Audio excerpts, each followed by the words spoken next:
kula ƙauna zuciya har labarin so ta baro.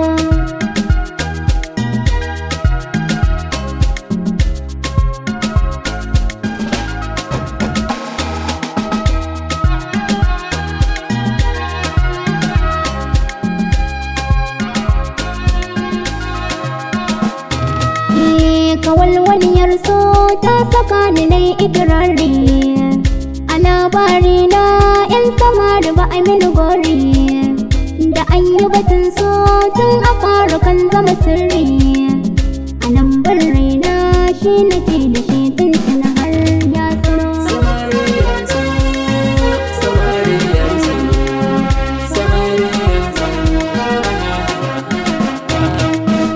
A launin ƙauna kalan da ban yi gani ba, su kuma daɗaɗan baki samari sai da na duba, soyayyar yanzu har na da kan iya girba, domin a gani na ba na kulle wasu 'yan zancen yaudaro.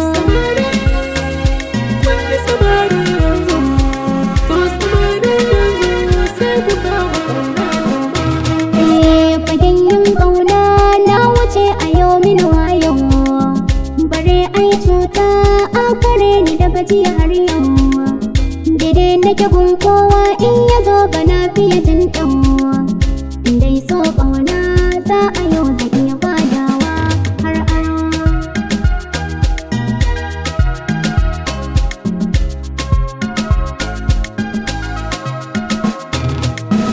Ashe ban gano duk halin samari na duba, shi mai san abubuwan ka zai dabara har fa ya karɓa, wannan kalmar Hausa na sake ta ban yi tuni ba, har wani ɗan wasa ya sata zuciya ya aje dan kwararo.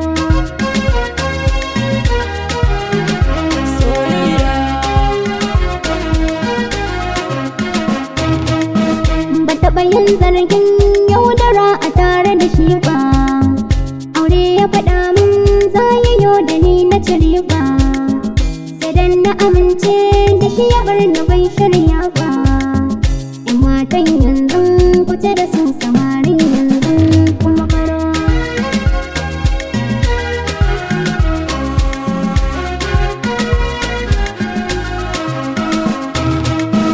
Na so ki da gaske halin samari bai zama ɗai ba, yaje ki amince na baki zuci ba da ba, na zan miki jigo a rayuwa ki kauce uku ba, a nan za ki gano halin samari ba.